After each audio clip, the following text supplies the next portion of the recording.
In this episode, we'll cover the 7 reasons that Canada will fall apart and join the USA from Peter Zeihan's first book, The Accidental Superpower, his updated 10-year edition, and my interviews with Peter Zeihan.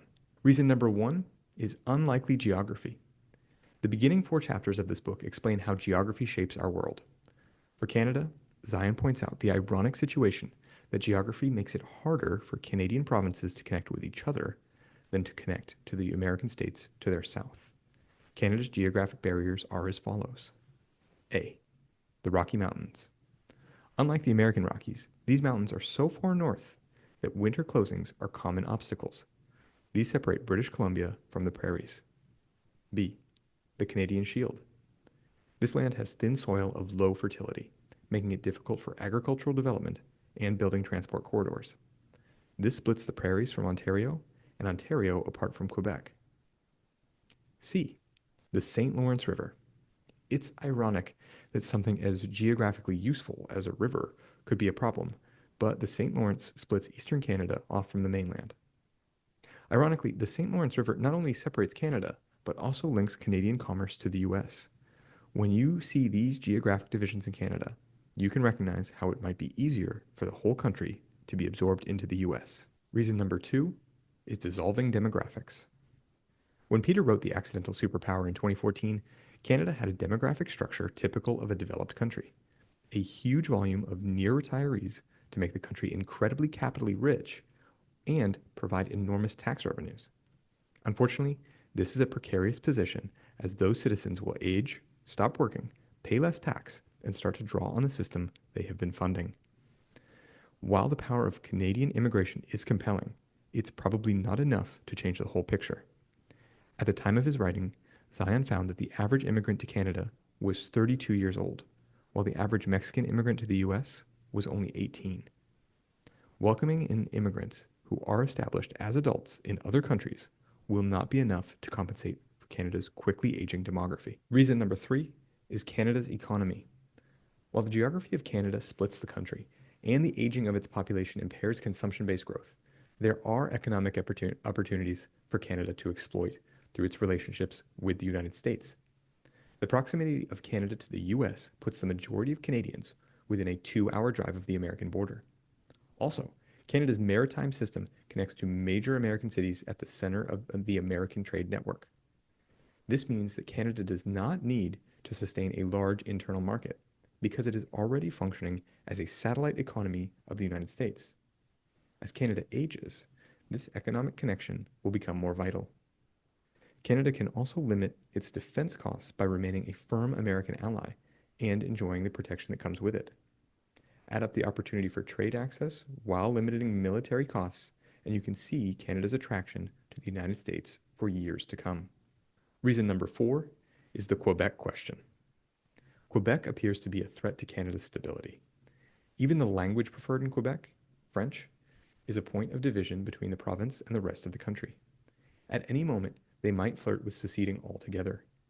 And the Canadian Supreme Court has even ruled in favor of the legality of secession in a unanimous decision on August 20th, 1998. Read page 260 of the newest book for more. It appears the stage is set for the secession of Quebec, and Zeihan says, quote, "The possibility of Quebecois separation has long been a real and present danger to the existence of the Canadian state." End quote.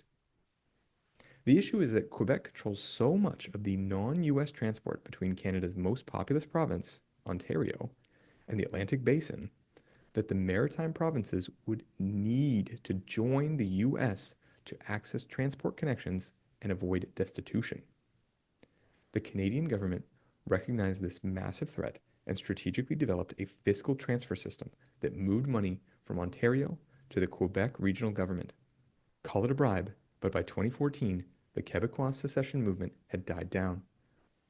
If Quebec were to declare independence after becoming so dependent, they would suffer. Zeihan says it would become Detroit without the automotive industry. Although Quebec did not secede, they did so much work in threatening that they inadvertently paved the way for another province to secede, which leads us to reason number 5. The 5th reason Canada will fall apart and join the USA is the Alberta Question. The energy boom in Alberta made Albertans rich. In his footnotes, Zeihan shares that in 2014, only Luxembourg had a higher per capita income than Alberta.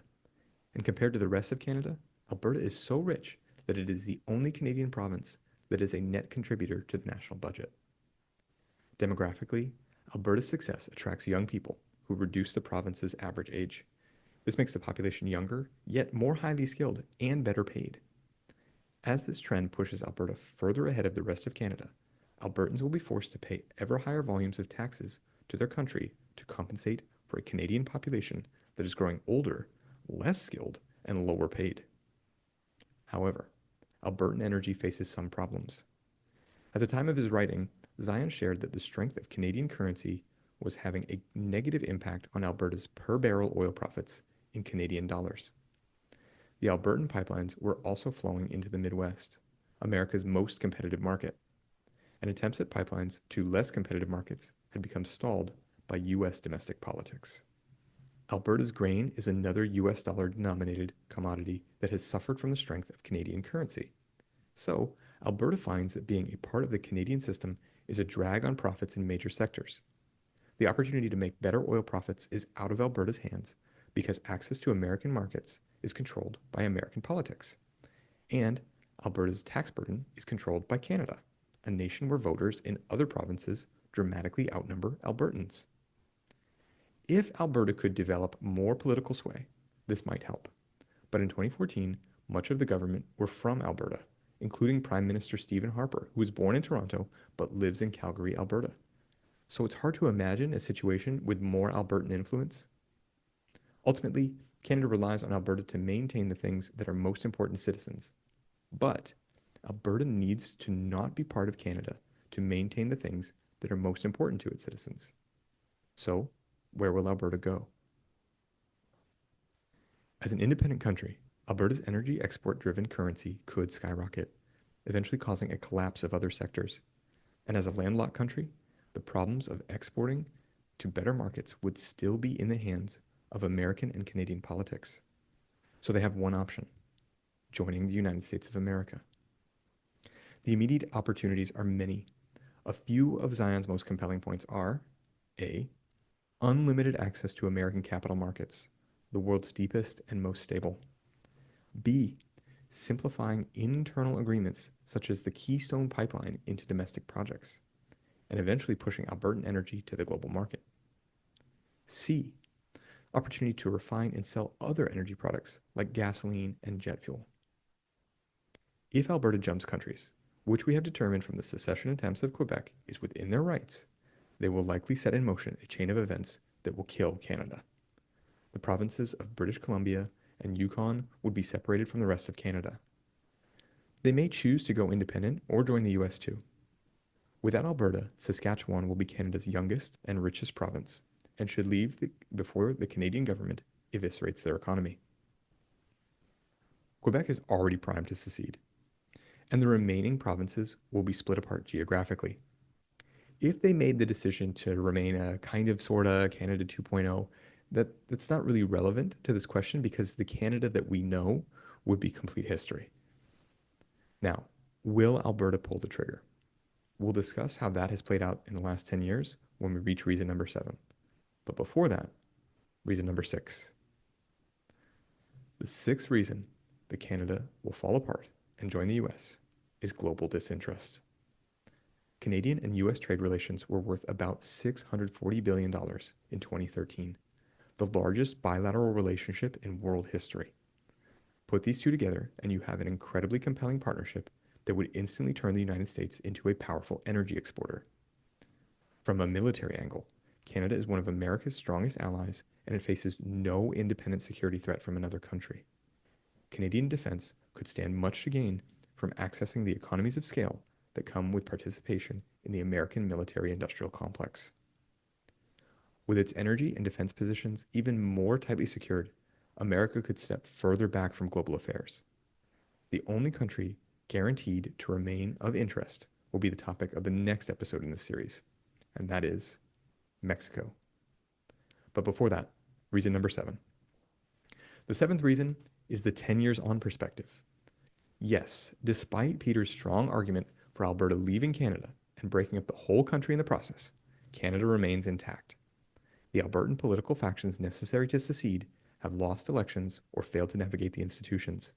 Also, Canada has changed in 4 ways since 2014. Number 1, immigration and better demography have reduced Alberta's burden to support the rest of Canada. Number 2, Trump scared off Albertans who were interested in joining the US. Number 3, Canada's closeness with the US since 2021 has actually reduced Alberta's room to maneuver between the two countries.